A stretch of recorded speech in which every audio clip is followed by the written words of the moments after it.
జ్ఞాపకం చేస్తాను. పిలుపులో ఎంత దైవికమైన సంగతులు ఉన్నాయి. దాంట్లో మరొక విషయాన్ని నేను మీకు జ్ఞాపకం చేస్తాను. దేవునికి స్తోత్రం. బైబిల్ గ్రంథంలో రాయబడిన నిన్న శుక్రవారం దిన ఆశీర్వాదములకు వారసులవుటకే మీరు పిలువబడ్డారు అన్న విషయాన్ని జ్ఞాపకం చేసుకున్నాం. మొదటి కొరింథీయులకు రాసిన పత్రిక 7వ అధ్యాయం 15వ వచనాన్ని ఒకసారి జ్ఞాపకం చేసుకుందాం. మొదటి కొరింథీయులకు రాసిన పత్రిక 7వ అధ్యాయం 15వ వచనం ఒకసారి చూడండి. అయితే అవిశ్వాస అయిన వాడు ఎడబాసిన ఎడబాయవచ్చును. అట్టి సందర్భములలో సహోదరునికైనను సహోదరికైనను నిర్బంధము లేదు. సమాధానము ఉండుటకు దేవుడు మనం పిలిచిన్నాడు. సమాధానంగా ఉంటకు దేవుడు మనల్ని పిలిచి ఉన్నాడు. సమాధానం అనేది చాలా గొప్ప అద్భుతమైన విషయం. అసలు బైబిల్ గ్రంథం దేవుని వాక్యం చెప్తుంది, దేవునితో ప్రజల్ని సమాధానపరచడానికి దేవుడు యేసుక్రీస్తుని లోకానికి పంపించాడు. బైబిల్ గ్రంథంలో దేవుని వాక్యం చెప్తుంది. లేఖనాలు పరిశీలిస్తే కొలస్సీయులకు రాసిన పత్రిక 1వ అధ్యాయం 22, 23 వచనాల్లో మనం చదివితే ఉంది, ఆయన తన శిలువ రక్తం ద్వారా దేవునితో మానవుడిని సమాధానపరచడానికి ఆయన వచ్చాడు అని లేఖనం రాయబడింది. కొలస్సీయులకు రాసిన పత్రిక తన సన్నిధిని పరిశుద్ధులుగాను నిర్దోషులుగాను నిరపరాధులుగా నిలబెట్టుటక ఆయన మాంసయుక్తమైన దేహమందు మరణము వలన ఇప్పుడు మేము సమాధానం ఇచ్చాను. ఆయన మరణం వల్ల మనకు సమాధానం, ఆయన పుట్టుక వల్ల మనకు సమాధానం, యేసుక్రీస్తు పుట్టుక వలన మనకు సమాధానం, యేసుక్రీస్తు మరణం వల్ల మనకు సమాధానం, యేసుక్రీస్తు పునరుత్థానం వల్ల మనకు సమాధానం. దేవునికి స్తోత్రం. వ్యక్తిగతంగా దేవునితో సమాధానం, కుటుంబంలో భార్య భర్తలు పిల్లలు సమాధానం, సంఘములో సేవకును దేవుని బిడ్డలు, అలాగే అన్ని కుటుంబాల్లో ఎవరికి స్త్రీలు పురుషులు దైవ సంబంధమైనటువంటి సమాధానం కలిగి ఉండటానికి దేవుడు మనల్ని పిలిచాడు అని రాయబడింది. ఎందుకంటే ప్రపంచంలో దేవుడు పరిశీలించినప్పుడు మానవుడికి ఏది కావాలో, ఎవరిని కావాలో, ఏది కావాలో అదే అనుగ్రహించాడు. దేవునికి స్తోత్రం. ఎందుకంటే ప్రపంచానికి సమాధానకర్త అవసరం. అందుకే ఆయనకి సమాధానకర్త అని పేరు పెట్టి సమాధానాన్ని అనుగ్రహించడానికే యేసుక్రీస్తుని లోకానికి ఆయన పంపించాడు అన్నది పవిత్రమైన సత్యం. దేవునికి స్తోత్రం. 33.5 సంవత్సరాల్లో ఆయన అలుపు ఎక్కడ ఎరగకుండా క్రైస్తవుడు శ్రమపడి కష్టపడి 3.5 సంవత్సరాలు పరిచయం చేసి అద్భుతంగా దైవ సన్నిధిలో దేవుని వాక్యమును బట్టి ప్రజలను నశించిపోతున్న వారిని, పాపంలో శాపంలో నిత్య నరకాగ్ని చెరువులో ఉన్నవారు, ఆయన అలవాటుతో అనేక క్రియలతో అనేక దైవ చిత్తానికి వ్యతిరేకమైన పరిస్థితుల్లో ఉన్నవారిని దేవునితో సమాధానపరిచి, తండ్రితో సమాధానపరిచి అందరినీ దేవుని కుమారుల కుమార్తెలుగా దైవరాజ్య సంబంధులుగా చేయడానికి ఆయన భూమి మీద గొప్ప సమాధాన కార్యాన్ని చేయడానికి దేవుడు తన కుమారుని ఈ లోకానికి అభిషేకంతో పంపించాడు అన్నది దైవ సత్యం. దేవునికి స్తోత్రం.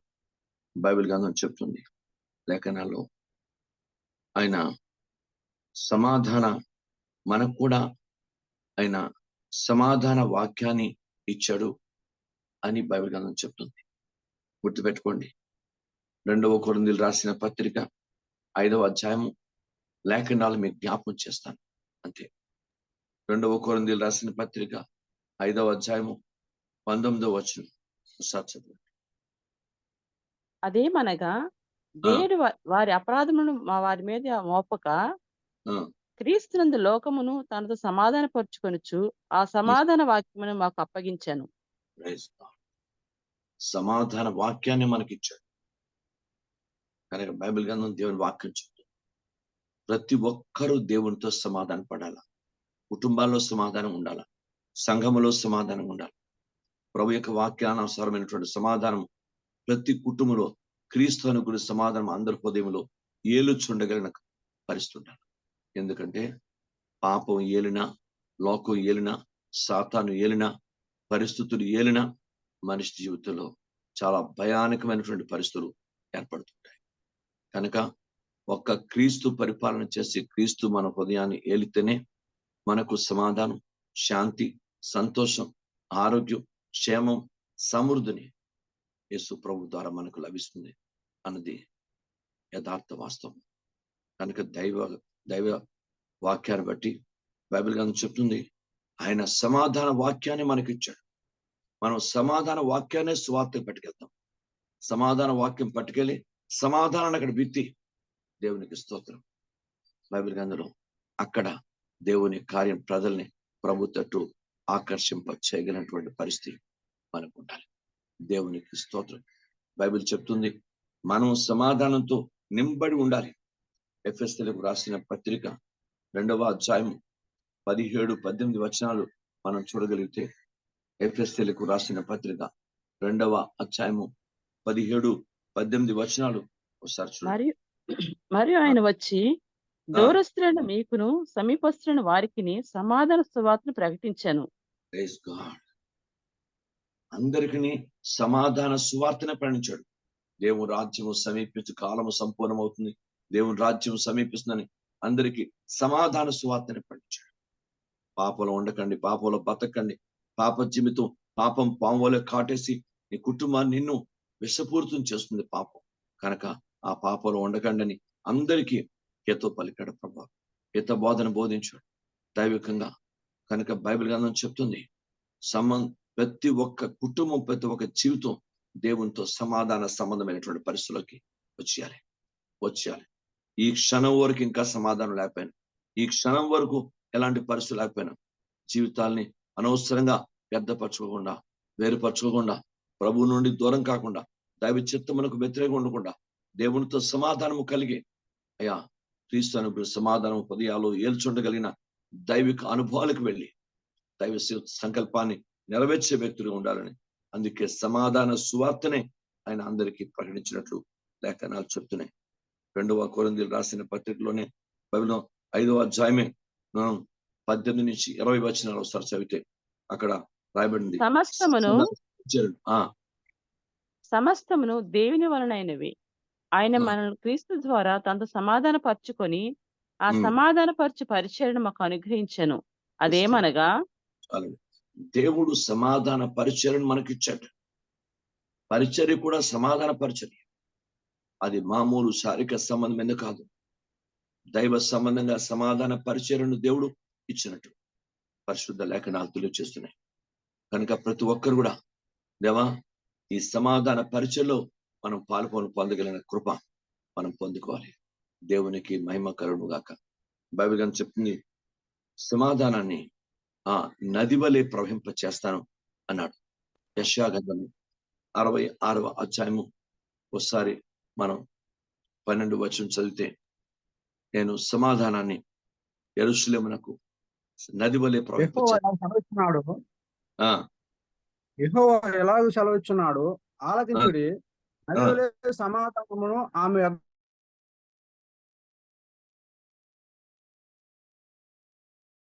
జల ప్రవాహము వల్లే మీ వద్దకు రాజెత్తును, మీరు చంకను ఎత్తుకొనబడతారు. బైబిల్ చెప్తుంది సమాధానం నది వల్లే ప్రవహింపచేస్తాను. ఒక నది అటో దాని అర్థం ఏమిటి? ఆ నది ఎలా ప్రవహింప చేస్తాడు? బైబిల్ అందులో జాగ్రత్తగా గమనిస్తే మనం ఒక లేఖనాన్ని చదివాం. ఇంతకు ముందు నేను మీకు చెప్పాను. కీర్తనల గ్రంథంలో 46వ కీర్తన 46వ కీర్తన ఉంటుంది చూడండి. 46వ కీర్తనలో ఒక నది కలదు, దాని కాలువలు దేవుని సన్నిధిని నలభై. సంతోషం. చదవండి. ఒక నది కలదు, దాని కాలువలో దేవుని పట్టణమును సర్వోన్నతుని మందిరపు పరిశుద్ధ స్థలమును సంతోషపరచున్నవి. Praise God. ఒక నది అనగా యేసు వారు, ఆ కాలువలే దేవుని సంఘాలు, దైవ సేవకులు, దేవుని బిడ్డలు అందరూ ఒక నది వల్లే దాన్ని ప్రవహించారు. ప్రతి ఒక్కరి బాధ్యత అది. నేనైనా మీరైనా సంఘంలో ప్రతి ఒక్కరూ తండ్రి పాదాలు పట్టుకొని ప్రార్థన చేసుకొని, ప్రభా నది వల్లే సమాధానాన్ని ప్రవహింపచేసే శక్తిని మాకివ్వండి. దేవుని స్తోత్రం. పట్టణానికి, పల్లెకి, పట్టణానికి, ప్రతి కొండ ప్రాంతాలు, అన్ని ప్రాంతాలు, లోయ ప్రాంతాలు, అన్ని ప్రాంతాలకి, ప్రపంచంలో ఏ దేశము నశించడానికి లేదు, ఏ రాష్ట్రము నశించుకోవడానికి లేదు, ఏ పట్టణము నశించుకోవడం లేదు, ఏ పల్లె, ఏ గ్రామం నశించుకోవడం లేదు. అందరికీ సమాధాన వాక్యము, సమాధాన పరిచర్య, సమాధాన సువార్త ఒక నది వల్లే వెళ్ళిపోవాలి. ఒక నది వల్లే వెళ్ళిపోవాలి. ఆ స్థితికి దేవుని ప్రతి బిడ్డ నడుం కట్టుకొని పనిచేయడానికి ప్రయత్నం చేయాలి. ప్రతి ఒక్కరూ పారిభాగస్తులు కావాలి. దేవునికి స్తోత్రం. దాని సమాధాన సువార్త ప్రకటించే శక్తిని, అభిషేకాన్ని, ఆ కృపను, ఆ బాధ్యతను, ఆత్మీయతను, అభిషేకాన్ని నాకు ఇవ్వండి తండ్రి అని దేవుని పాదాల దగ్గర ప్రార్థించ బద్దులుగా ఉండాలి. దేవునికి స్తోత్రం. ఎందుకంటే బైబిల్ గ్రంథం దేవుని వాక్యం చెప్తుంది, సమాధానాన్ని, లేఖనాల్లో అద్భుతమైన మాట దేవుని వాక్యం నుంచి ఇంకా కొంచెం మనం లోపలికి మనం వెళ్ళినట్లయితే బైబిల్ గ్రంథంలో సమాధానం ఆత్మ ఫలాల్లో అది ఒకటి. గలతీయులకు రాసిన పత్రిక 5వ అధ్యాయము 22 నుంచి 24 వచనాలు చదివినప్పుడు ఆత్మ ఫలాలు రాయబడ్డాయి. ఆత్మ ఫలాలు, సమాధానం అనేది ఆత్మ ఫలాల్లో ఒకటి. ప్రతి ఒక్కరు కూడా ఆత్మ ఫలము ఫలించి తీరాలి. పరిశుద్ధాత్మ శక్తి పొందాలి. పరిశుద్ధాత్మ యొక్క ఫలాన్ని ఫలించి మరి క్రీస్తును గణపరచగలిగిన దైవిక వ్యక్తుగా, కుటుంబాలుగా ఉండాలని పరిశుద్ధాత్మ దేవుడు కోరుతున్నాడు. దేవుని స్తోత్రం. గుర్తుపెట్టుకోండి, లేఖనాల్లో 130 కీర్తనలు రాస్తాడు కదా, మాన్ని చదివాను. నేను కోరింది సమాధానమే కానీ నేను నోరు తెరిచేసరికి సమస్యలు, గొడవలు వస్తున్నాయని లేఖనాలు రాయబడింది. అంటే ఆలోచించండి. అంటే మనిషి యొక్క నోరే సమాధానం కోల్పోతుంది. నేనైనా మీరైనా నేర్చుకుందాం. ప్రభా నిజమే, మా నోరు సమాధాన నోరుగా, సమాధాన సంబంధం ఉండటానికి, ఇక మా నాలుక సమాధాన సంబంధం ఉండటానికి, ఆ జీవం కలిగి ఉండటానికి కృప చేయమని దేవుని పాదాల దగ్గర ప్రార్థించు బద్దులుగా ఉందాం. నేను కోరింది సమాధానంగా నోరు తెరిచేసరికి ఆయన సమస్యలు, గొడవలు వస్తుందని అంటున్నాడు. లేఖనాల్లో రాయబడింది, స్పష్టంగా చదివాను. కనుక మనం సమాధాన సంబంధమైన రీతిలోనే ఉండాలి. సమాధాన పరిచయం చేయాలి. భూమి మీద సమాధానాన్ని నెలకొల్పాలి అని మన జీవితానికి మనం దైవ సంబంధంగా మనం రూపాంతరపరచుకోవాల్సిన అవకాశం ఉందని పరిశుద్ధాత్మ దేవుడు కోరుతున్నాడు. అయితే ఇప్పుడు పిలుపులన్నీ ఇప్పుడు ఒక పరిస్థితి అయితే 4 పిలుపులు బైబిల్ గ్రంథంలో ఉన్నాయి. 4 పిలుపులు కూడా చాలా ఇంపార్టెంట్ బైబిల్ గ్రంథంలో. దేవుని వాక్యం నుంచి మనం చూద్దాం. దేవునికి స్తోత్రం. Praise the lord. బైబిల్ చెప్తుంది,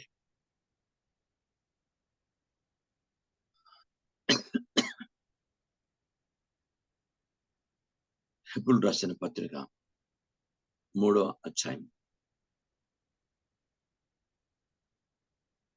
1వ వచనం చూడండి.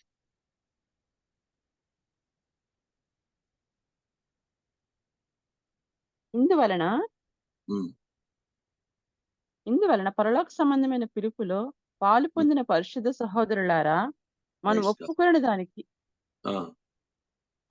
ఒప్పుకున్న దానిని దానికి అపోస్తలుడును ప్రధాన యాజకుడినైన యేసు మీద లక్ష్యం ఉంచుడి. పరలోక పిలుపు. దేవుని స్తోత్రం.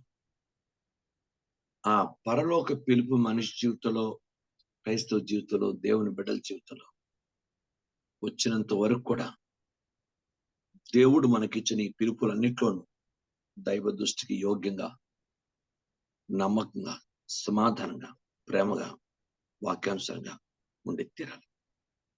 Praise the Lord. దేవునికి స్తోత్రం. బైబిల్ గ్రంథంలో పౌలు గారు రాస్తారు, పరలోక పిలుపులో పాలు పొంగులు పొందిన దేవునికి స్తోత్రం. బైబిల్ గ్రంథంలో దేవుని వాక్యం ఉంది, జాగ్రత్తగా గమనించండి. ఈ పిలుపు క్రైస్తవ జీవితంలో అది ఎన్నేళ్లు మనం భూమి మీద క్రైస్తవ దేవుని బిడ్డగా జీవించిన, దేవుడు ఆ దీర్ఘాయుష్మంతో ఆశ్రయించిన, పరలోక పిలుపులో పాలు పొందగలిగిన దైవిక సిద్ధపాటు ప్రతి ఒక్క జీవితంలో ఉండి ఎస్, దేవునికి స్తోత్రం. ఎందుకంటే చాలా ఉన్నతమైన పిలుపు. Glory to the name of Jesus. Bible గ్రంథం చెప్తుంది, 2వ తిమోతికి రాసిన పత్రిక 1వ అధ్యాయం 9వ వచనాన్ని పరిశీలిస్తే,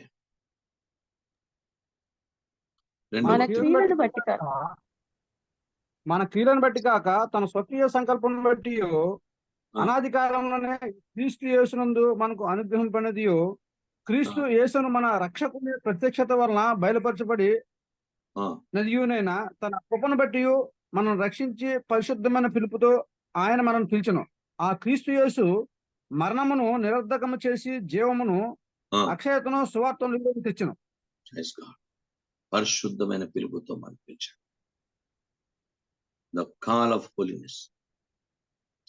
వారిని పరిశుద్ధమైన పిలుపుతోనే దేవుడు పిలిచాడు.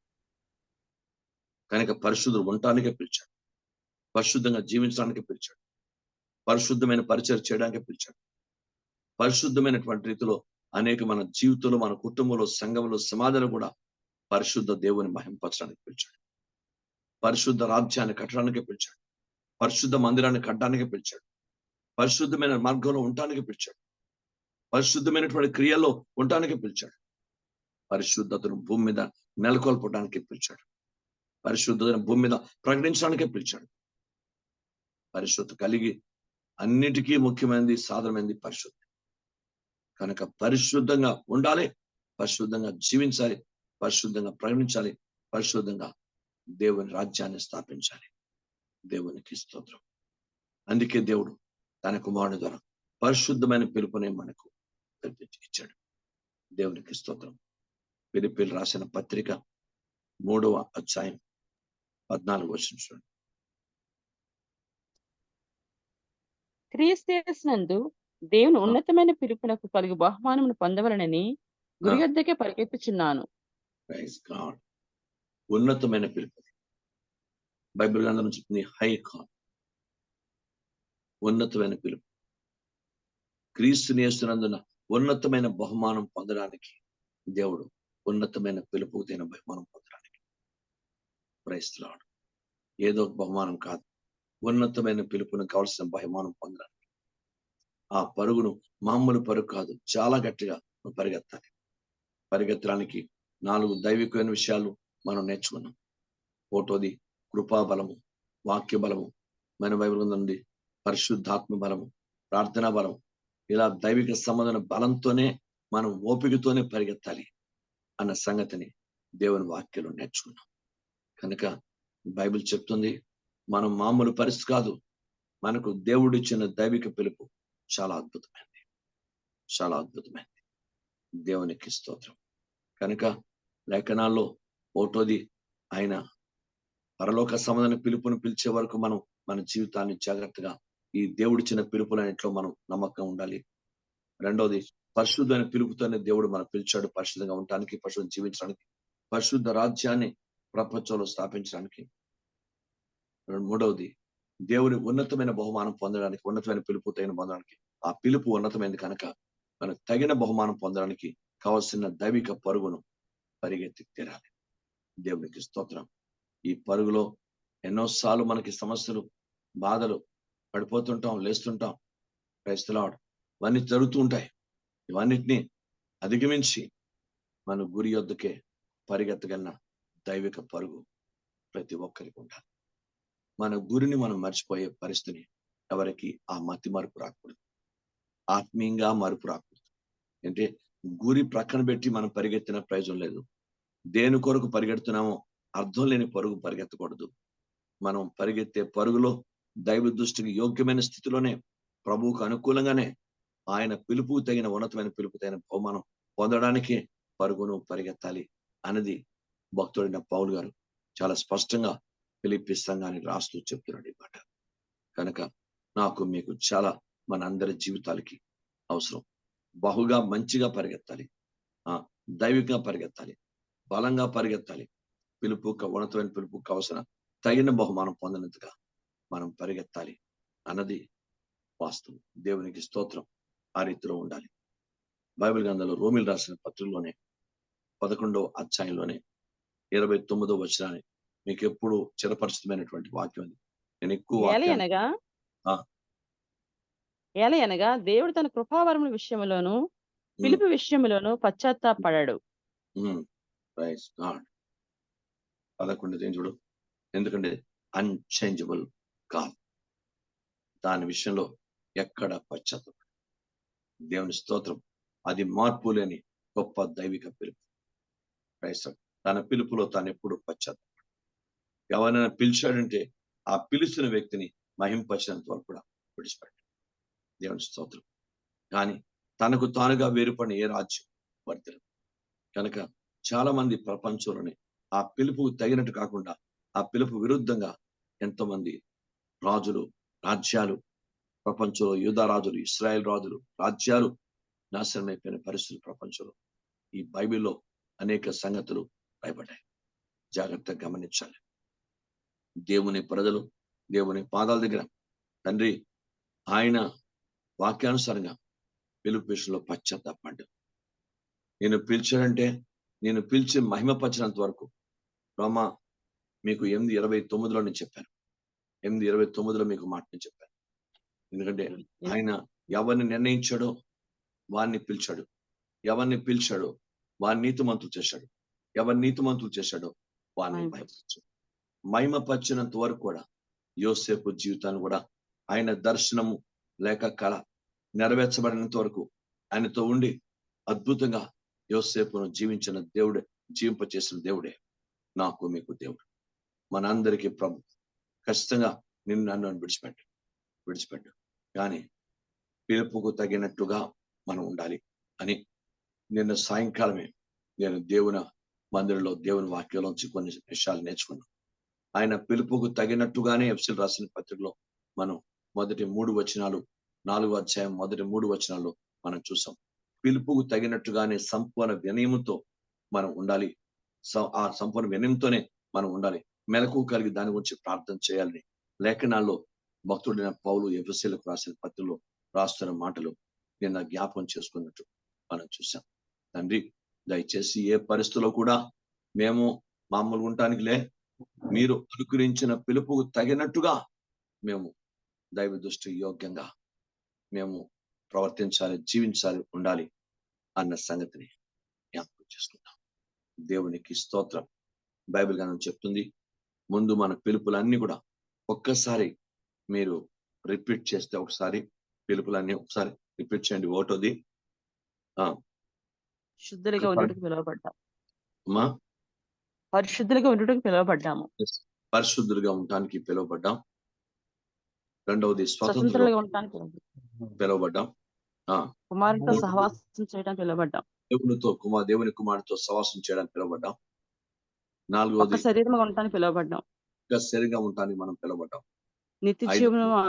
నిత్య జీవం పొందడానికి మనం పిలువబడ్డాం. ఆరవది నిత్య మహిమను పొందవాలి. ఆయన మహిమను మనం పొందడానికి పిలువబడ్డాం. ఆశీర్వాదం కార్యక్రమంగా ఉన్నట్టు పిలువబడ్డాం. ఆశీర్వాదానికి వారసులు అవుటకు మనం పిలువబడ్డాం. సమాధానం పరచబట్టానికి పిలువబడ్డాం. ఉండటానికి సమాధాన పరచడానికి మనం పిలువబడ్డాం. Praise the lord. దైవిక పిలుపులు ఇవన్నీ కూడా. Praise the Lord. ఇప్పుడు నేను చెప్పింది రెండోది పరలోక పిలుపు అని పొందే వరకు కూడా మనం ఈ పిలుపులు అంటూ నమ్మకం ఉండాలని మనం హెబ్రీ గ్రంథం 3వ అధ్యాయం మొదటి వచనం వరకు నేర్చుకున్నాం. రెండోది మన పిలుపు సాధారణంగా కాదు, చాలా పరిశుద్ధంగా ఉండటానికే మనం పిలువబడ్డాం. పరిశుద్ధమైన పిలుపుతోనే దేవుడు మనం పిలిచాడు అనేది నేర్చుకున్నాం. మూడవది లేఖన ప్రకారము ఉన్నతమైన బహుమానం, ఆయన ఉన్నతమైన పిలుపుతైన మన పిలుపు చాలా హై కాల్, చాలా ఉన్నతమైన పిలుపుతైన బహుమానం పొందడానికే మనం పరిగెత్తాలి ఈ జీవితంలో అనేది నేర్చుకున్నాం. నాలుగోది ఆయన పిలుపు విషయంలో పశ్చాత్తాపడ్డు. Unchangeable call. ఆయన ఏ పరిస్థితులు కూడా మార్పు లేని దైవిక స్థితి కలవాడు. నిన్న నేడు నిరంతరము ఏకరీతిగా ఉన్నవాడు కనుక ఆయన దేవుని వాక్యం చెప్తుంది, దానికి తగినట్టుగా మీరు ఉండాలని ప్రభు యొక్క ఆత్మ కోరుతున్నాడు. కనుక సంగమా, నాకు మీకు కూడా ప్రభు యొక్క ఆత్మ కోరుతున్నాడు. తండ్రి, మరి నేను సోమవారం నుంచి మరికొన్ని పిలుపులు, ఎందుకు దేవుడు మరి కొన్ని పిలుపులు పిలిచాడు, కొన్ని విషయాల్ని నేను లేఖనంలోంచి, బైబిల్ గ్రంథంలోంచి కొన్ని విషయాలు మనం చూద్దాం. దేవునికి స్తోత్రం. Praise the name of Jesus. అంటే ఈ పిలుపు అన్న సబ్జెక్టు చాలా గొప్పది. అన్ని బైబిల్లో ప్రతి సబ్జెక్టు, ప్రతి గ్రంథం, ప్రతి వాక్యం కూడా చాలా శక్తివంతమైంది. ఏది పొల్లు అన్నది ఉండదు. Praise the Lord. అన్ని శక్తి ఉంటాయి. అనువర్తింపు చేసుకునే విధానం బట్టి అనువర్తింపు చేసుకొని వాక్యాన్ని గైకుంటే ఆ దీవెనలు మన సొంతం అవుతాయి. దేవునికి స్తోత్రం. ప్రార్థన చేసుకుందాం. ప్రభువా, ఈ పిలుపులన్నింటిలో మేము నమ్మకంగా, యోగ్యంగా, నీకు అనుకూలంగా ఉండగలిగిన కృప, ఆ ఓర్పు, ఆ సహనాన్ని, ఆ ప్రార్థనని, ఆ మెలకు కలిగిన జీవితాన్ని, ఆ దైవిక పరిశుద్ధతను నేను మా కుటుంబాల్లో మా అందరికీ దయచేయండి. వాక్యమైన ప్రతి ఒక్కరిలో పరిశుద్ధాత్మ దేవుడు ఆ దైవిక పిలుపు తగినట్టుగానే దేవుడు జీవింపచేసి నడిపించును గాక. ఆమేన్. ప్రార్థన చేసుకుందాం.